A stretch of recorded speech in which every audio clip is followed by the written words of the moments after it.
Our next speaker, to whom we've been looking forward, is and his first time to address this conference over the years, is Lucas Koach, an old friend who is a practitioner of Christian global statecraft, in that for 6 years he directed international affairs for the U.S. Catholic Conference of Bishops here in Washington, D.C. So I believe Lucas will speak to us about those years and its application for the future. So Lucas, thank you for joining us.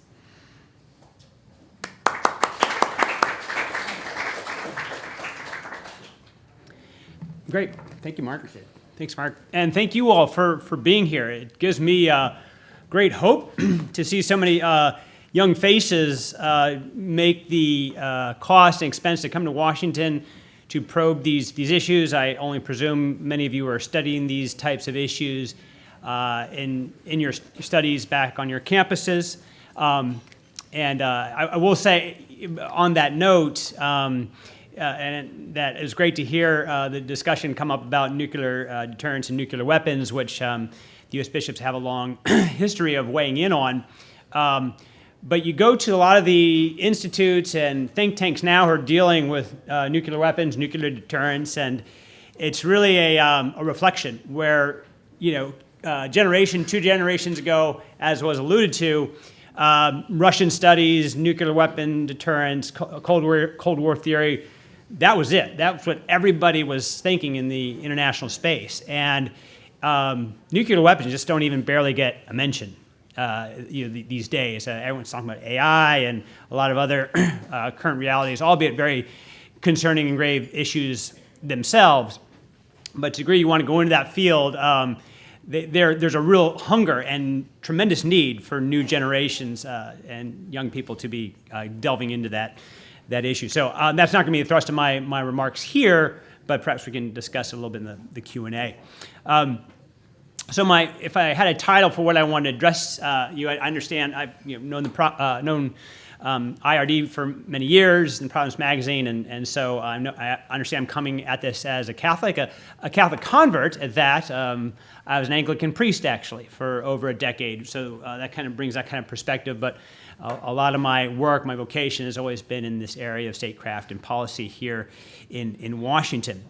So with that acknowledgement, you could title this like Prospect for Promoting Peace and Justice in the International Order, and reflecting on some key documents from the Roman Catholic Church, one being Gaudium et Spes in 1963, and then the Pastoral Constitution of Vatican II, Gaudium et Spes.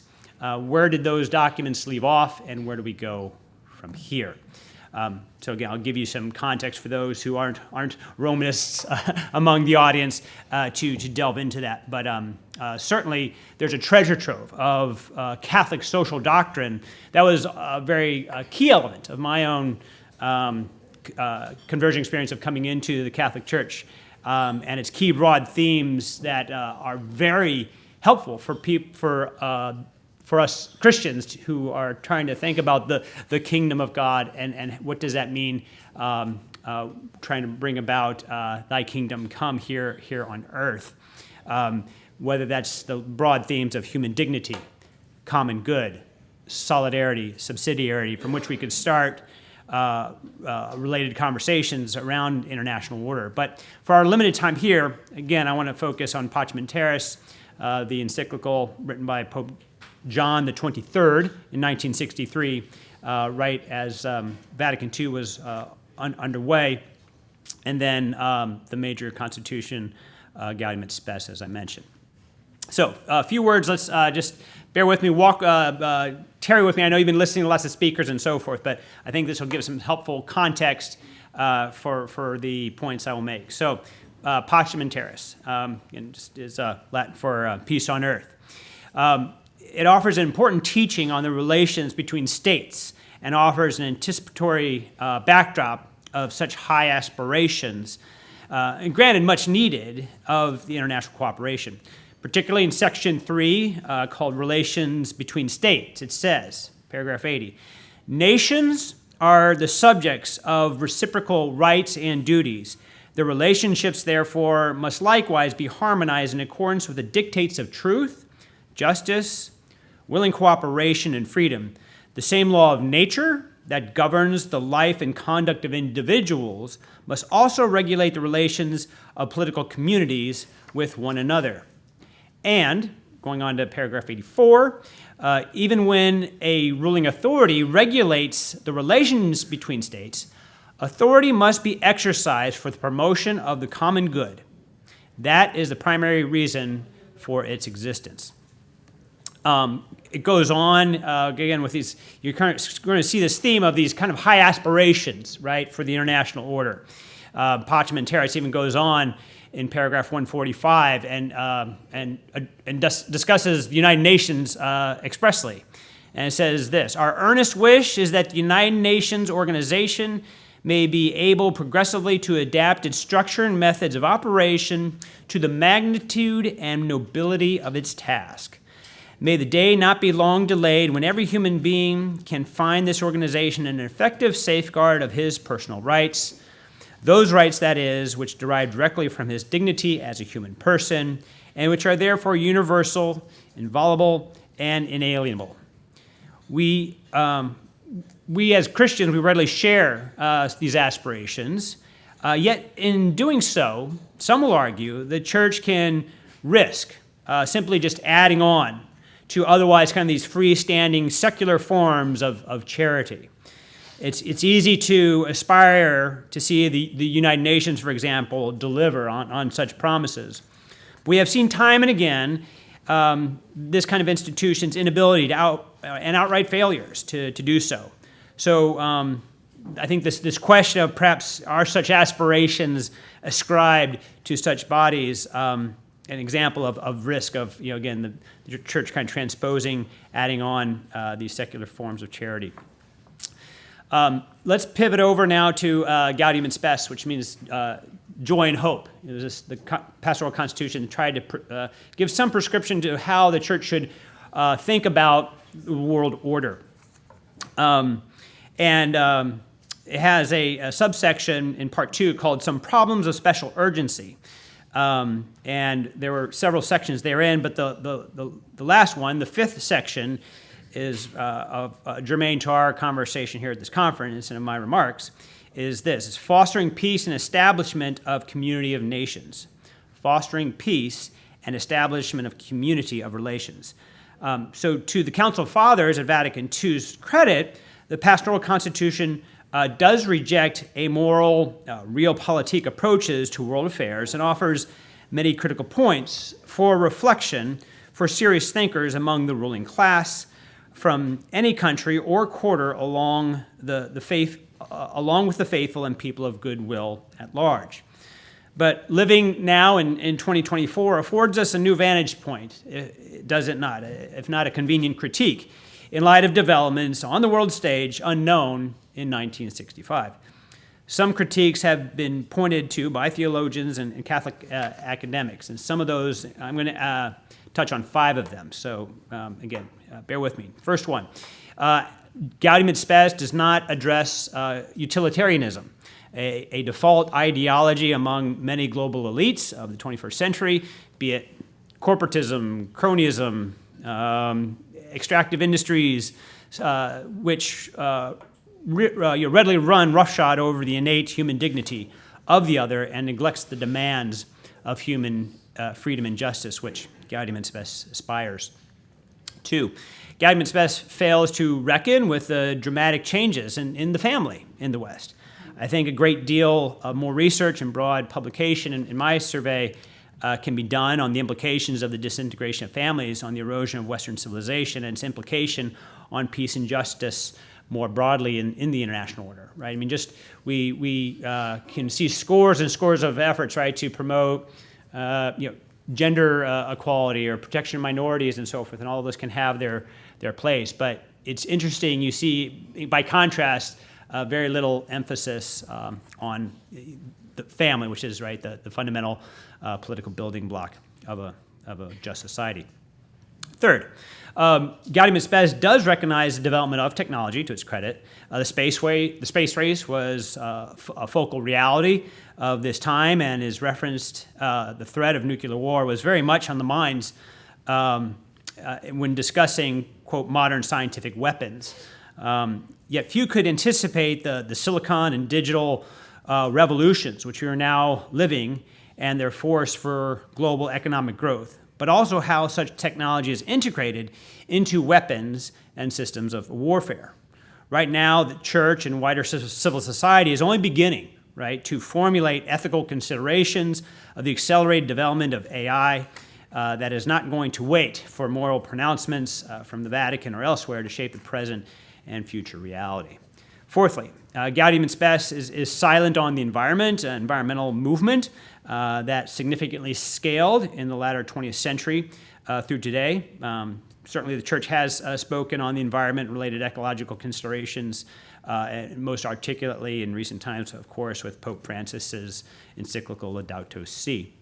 Fifth and lastly, Gaudium Spes does not discuss the scourge of corruption and incompetence of governments. Such problems are not only found, of course, in the developing world, but also in the so-called developed world. And that's a massive impediment to peace and justice. So, with those cursory observations in mind, what we have to consider and be mindful of is, with the development of integral humanism at the time and the significant role it played in Vatican II, from the influence of luminaries like Jacques Maritain, some argue Gaudium et Spes placed a rather high view of the modern human condition. Consider Gaudium et Spes, paragraph 55, which says, "Throughout the whole world there is a mounting increase in the sense of autonomy as well as responsibility. This is of paramount importance for the spiritual and moral maturity of the human race. This becomes more clear if we consider the unification of the world and the duty which it imposed upon us, that we build a better world based on truth and justice. Thus, we are witnesses to the birth of a new humanism, one in which man is defined first of all by his responsibility to his brothers and to history." Close quote. So, with this high view, commensurate aspirations were arguably placed upon international cooperation. And to be sure, international cooperation is important and is needed, and indeed imperative. But a great deal of that cooperation is predicated on parties and nations pursuing just and pursuing moral ends, which of course are sadly and abundantly elusive. And I think Christian realism, which so much of the work of IRD is built upon, is very sobered and wise too. So where are we now? With that kind of backdrop, and I think is kind of a fair cursory view of kind of how in many ways in which the church is looking at ideas of the global order, I think we can look at these earnest aspirations of the United Nations and the hopes of the old liberal order more broadly have indeed come up wanting, whether in protecting human rights, maintaining international peace and security, and upholding international law. Accelerating the demise of international order is the resurgence of the new atheism, a new Gnosticism, right? And the tyranny of relativism, to quote Pope Francis, quoting Pope Benedict when Francis addressed the diplomatic corps in 2013. The rise of authoritarian regimes, terrorism, and the various isms which have spawned that underpin these political regimes and programs. With current wars that have again been discussed at some good length in Ukraine, in Gaza, now kind of proliferating to the Middle East, mounting instabilities, of course, with China, the Korean Peninsula. Let's not forget about Africa. Just this past year, in the Sahel region is being called the coup belt, between the coups in Gabon, Niger, Burkina Faso, Sudan, Guyana, Mali, all coup d'etats. The failed and corrupt regimes, even in Latin America, Venezuela, and Nicaragua, namely. And I think all these types of burning, smoldering issues is what Pope Francis calls out. Piece by piece, the world is becoming the theater of a unique third world war. That's his quote in 2022. So again, where do we go from here? The question remains: how is the the Catholic Church, and I think we can extend it to say, thoughtful Christians, how are we posed to be a moral authority and promote peace and justice, recognizing some of these truths and important themes and aspirations, but also these contemporary realities. So while the church will always have her role to play, in my opinion, to affect international relations, a lot is now being written on how we are re-entering the apostolic age, right?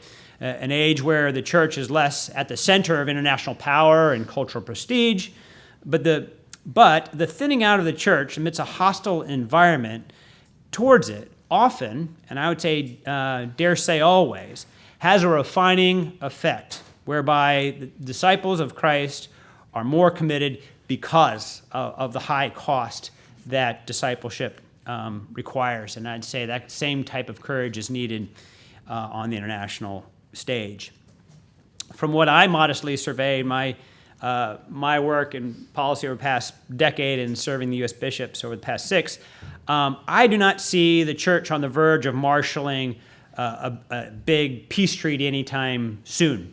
If this was 1983, the U.S. bishops just published their big peace pastoral called The Challenge of Peace that was largely focused around issues of warfare and nuclear deterrence, right? Just as the Cold War was scaling to its heights. It was front page of the Washington Post. It was a very big deal, but that is not today. And U.S. Church is nowhere near kind of making such types of pronouncements. And even, I think the Holy See has kind of acknowledged this in some form or fashion that, the moral authority of the church is not at the center like it has been some time ago.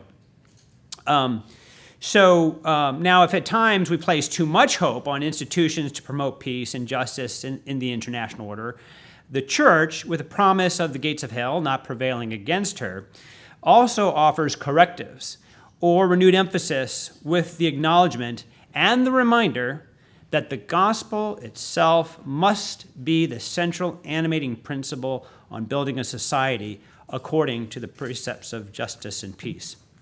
And here I think Pope Benedict XVI is brilliant.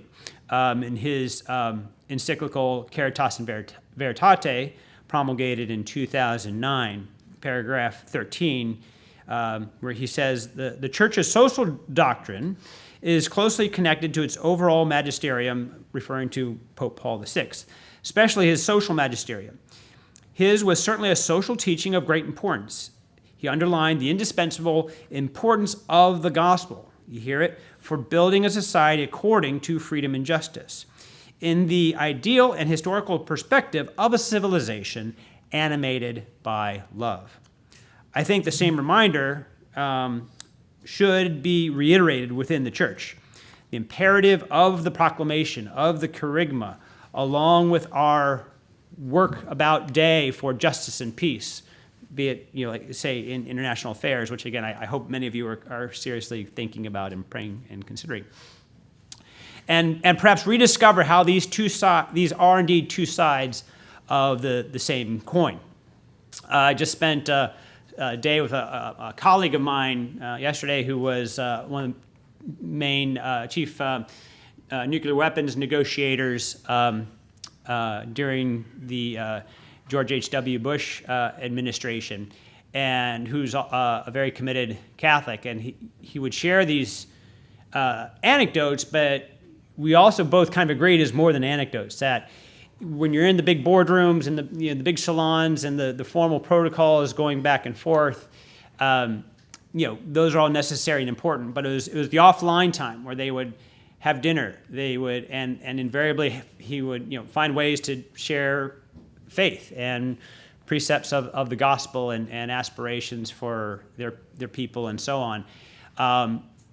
That's oftentimes where you start to see just islands of trust and seas of distrust that I think, in many ways, has moved the needle, quite frankly, in critical negotiations. So, Benedict, he goes on in a number of ways in Caritas in Veritate, reminding reminding of the relationship between agape love and logos, right? Charity and truth, love and word. Again, gospel and working in social order together.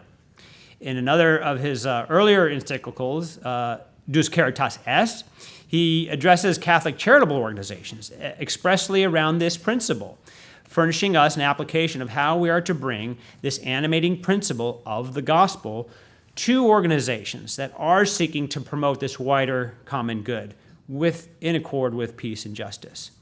Paragraph 31, he says this: consequently, in addition to their necessary professional training, these charity workers need, quote, a formation of the heart.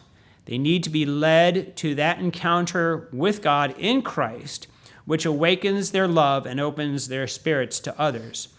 As a result, love of neighbor will no longer be for them a commandment imposed, so to speak, from without, but a consequence deriving from their faith, a faith which becomes active through love, close quote. Pope Francis has made this idea of genuine human encounter a central feature of his pontificate. In his encyclical Fratelli Tutti, translated Brothers All, speaks to the nature of fear and how it impedes our proper encounter with the other. As peacemakers, we should seek to understand the fears of the other beyond any real or supposed political aspirations, enumerated transgressions of one's enemy. So until one understands the attitudes and orientations of the heart, the best intellectual arguments, I think, in the salons of power or the local town hall will make little progress. We are in a time where the church must emphasize, again, her primary and sole purpose, which is the salvation of souls. And this is the aim of her social doctrine, and then this is quoted in the Catholic Compendium of the Social Doctrine of the Church, paragraph 69, for those who are taking notes. I love Mother Teresa. We all know Mother Teresa. She would tell people time and again that her sisters were not social workers. She'd say, we are religious, we are religious, we are religious. But people would seek her out because, like, she could, go into the middle of a hot barrage exchange in Lebanon to bring, aid to the orphans, and guns would go silent, as the order would come through. And it's because of, she would say it's not in spite of, but it's because of their religious character. And again, Pope Francis, he reminds us in his celebrated first homily, he said, if we do not profess Jesus Christ, we will become a compassionate NGO, but not the church, the bride of Christ. So while the church certainly has her duty, I think, to develop social doctrine, again, the Catholic Church reminds us Christ did not bequeath to the church a mission in the political, economic, or social order. The church's competence comes from the gospel, or proclaiming Christ as Redeemer. And these are to support and give witness to the credence of the church's supreme law, the salvation of souls. So this is my hope and prayer today, that for all Christians who work for justice and peace, being the bilateral, multilateral fora, as well as in our own local communities and indeed our own families, will take to heart and be reminded of our supreme mission and him who sent us out into that mission field. Thank you for your kind attention. Happy to take questions.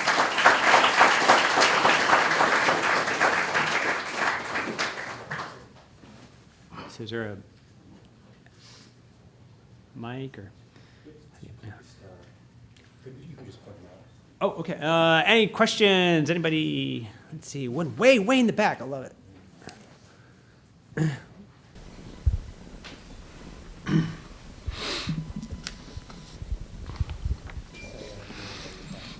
Hello, my name is Faith. I'm from Asbury Theological Seminary. Uh-huh. I'm just curious to see what your thoughts may be. I'm not sure if you're familiar with Miroslav Volf's Public Faith book. He makes an interesting argument that Christians should hesitate to want to belong to a monotheistic society, and that Christianity thrives much better in a polytheistic society, that early Christianity and the church that is how they grew, because they were such a separate identity. I'm just curious what your thoughts would be. Yeah, I think that goes back to my earlier point about, again, a lot of people are writing on this. We're entering this apostolic age, and again, I'm quoting Pope Francis a lot right now. He said to the cardinal, the College of Cardinals, that that Christendom is over, and he's quite correct. We are in kind of this apostolic age. We don't have the clout and the power and kind of this unanimity with the state like Christendom enjoyed, and I'll add perhaps sadly, being part of the American experience notwithstanding. And so I think there is something to be said for that. The more you're in that kind of I'll call it a hostile environment, certainly one that has a very significantly different worldview than the one you share.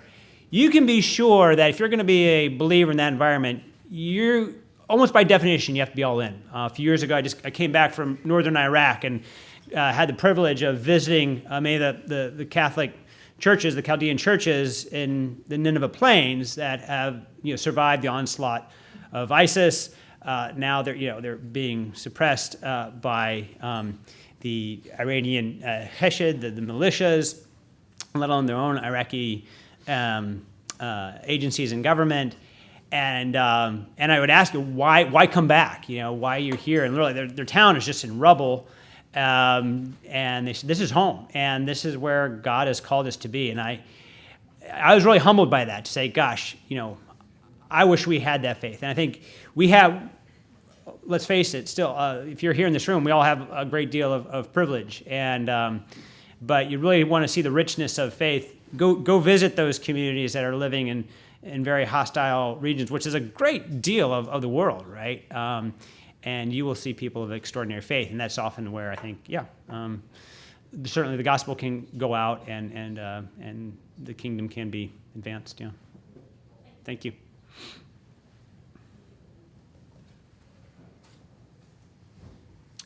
Another question? Any other questions? Up here, I think right here. And thanks for saying your name and where you're from. That's great. I'm Levi Crossan. I'm from the George Washington University here in DC. My question would be if you see an increased role of the church specifically in this new order we're talking about here, or more of Christians in these places as a church body. Yeah, I think it is both. But I think that is something rather unique about being Roman Catholic, right? That it is also has that standing as a state, and there is a apostolic nuncio just about in every country of the world, and so they have this massive presence, and they're a permanent observer. They have formal standing at the United Nations. So again, they're not a voting member, but again, they can go and make speeches and so forth. That's an extraordinary moral voice that the church, capital C, the Catholic Church brings to bear. And it is always can and has played a unique diplomatic role, right? Because they are in really kind of a divested partner. They're not on the international stage, as it were. They're not trying to build an economy or as such, or militarily protect their people. But the church has always called itself an expert in humanity, and these precepts by which all people of goodwill are obliged to acknowledge, right? The natural law that is inscribed on the heart of mankind. That does bring people to the table. And so the Holy See, time and again, and certainly to this day, is providing diplomatic spaces to bring warring factions together, et cetera. So this is a great deal, for example, my work at the U.S. Bishops' Conference, because we have all these types of conflicts around the world, and the U.S. government would often turn to us because often the most stable civil society organization in a lot of these fragile regions of the world is the Catholic Church. Not only just from believers, but again, because of the magisterium and apostolic succession and the episcopate, And so those priests, bishops could be a convening agent, not only representing important constituencies, but also could be mediators and brokers for peace and so on. But to the other point, you're right that not everyone's going to be called to be a Vatican diplomat, and certainly it should be the mark by virtue of our baptism, our faith in Christ, that we bring those prospects for peace to bear. So by contrast, we would also see, I like citing Mother Teresa, where they're doing extraordinary work at a local level or even a regional, countrywide level, in and of their own ministries and apostolate. So there's lots of avenues to engage this. Yeah. Go over here.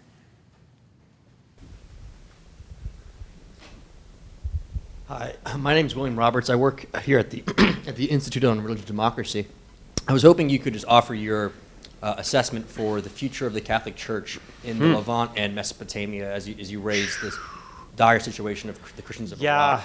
Yeah. I was pointing to it earlier. It's grim. I think we need to lead with that. Was about a decade plus ago, 15 years ago, there was like over, before the U.S. invasion of Iraq, there were like over 1 million, Christians in the region. Now just in that region, for example, it's a lot of official statistics are like around 200,000. I think it's a lot less, around 100,000.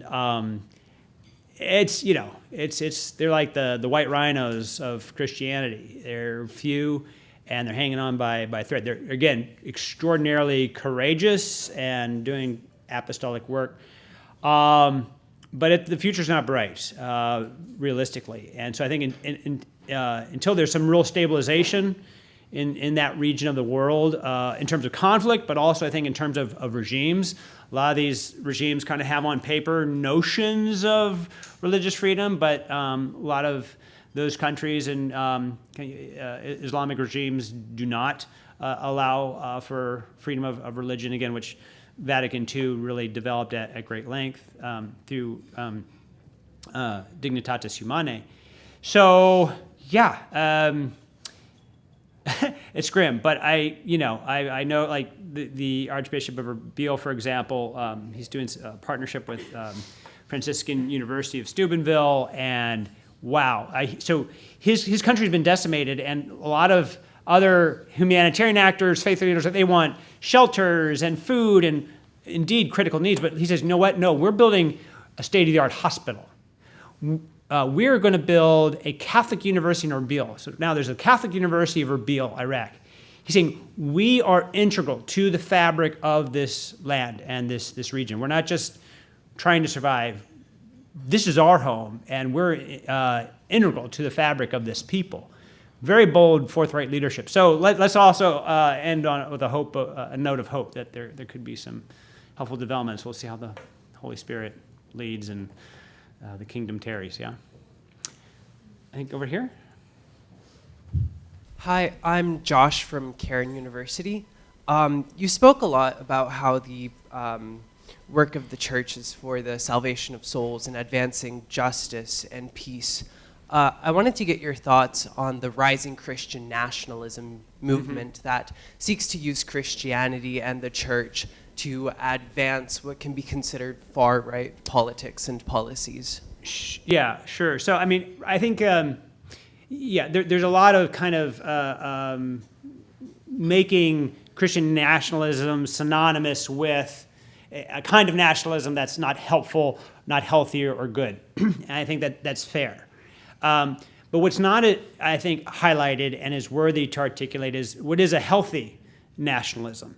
And Thomas Aquinas, he developed some of this idea of ordered loves, right? So that it is right and appropriate for us to have that order of love in terms of, yes, our greatest responsibility of love is to our family, but then to our community, and to our nation, and then to the world. The scriptures never talk about loving humanity, right? It talks about loving your neighbor. So there is I think a right place to have a genuine love and affinity for your nation, for your people. And that need not be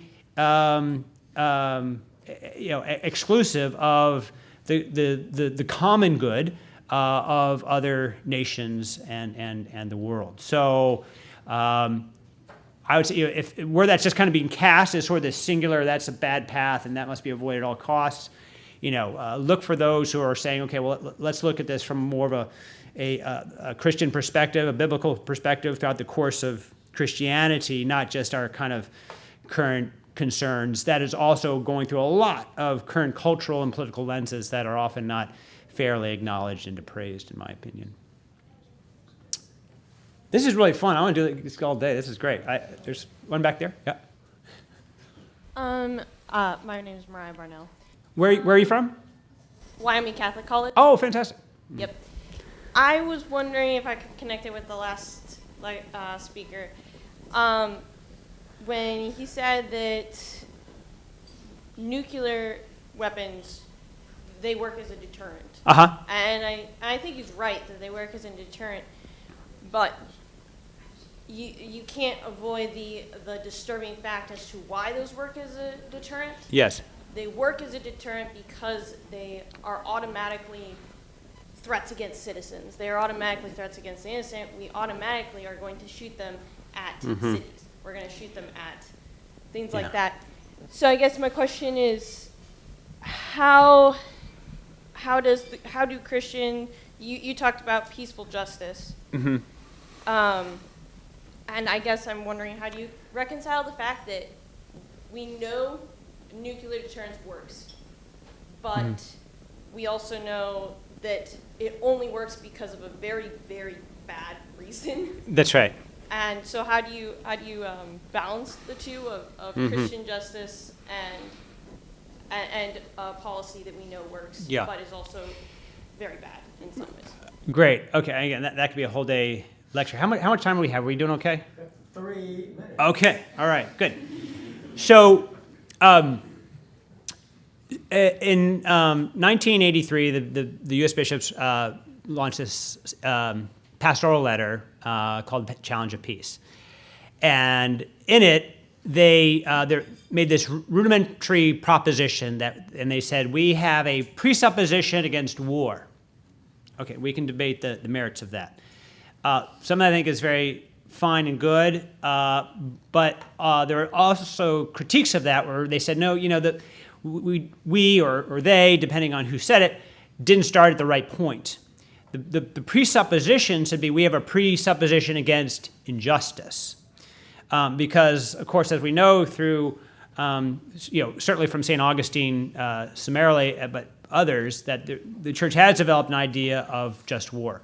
We have to do the harder work of considering what are the demands of justice and what is the just demands of statecraft. So, yes, nuclear weapons are bad.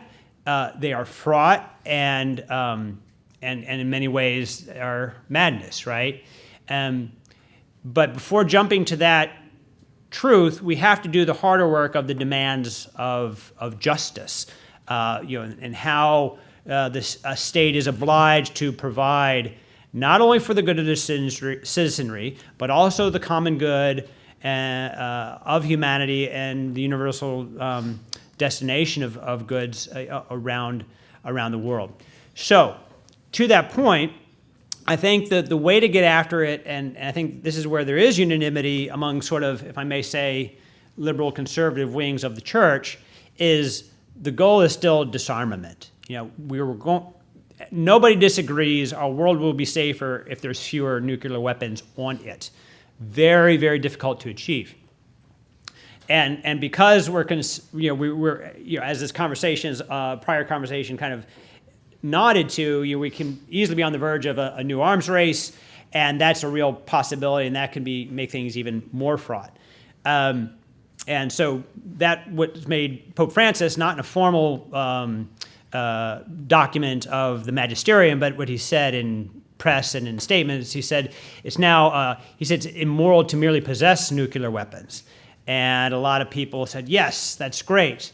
That's in contrast to what Pope John Paul II addressed at the United Nations at his address in 1982, where he said there, by contrast, nuclear weapons can have a limited limited validity if they are deterrence can have a limited validity and be licit if they are moving towards mutual disarmament, right? And that's just as the treaties were kind of getting primed, and Gorbachev was soon going to be coming on the scene, et cetera. So I think that's kind of the very, very small eye of the needle we have to kind of get back to really get back to real considerations of deterrence, of disarmament.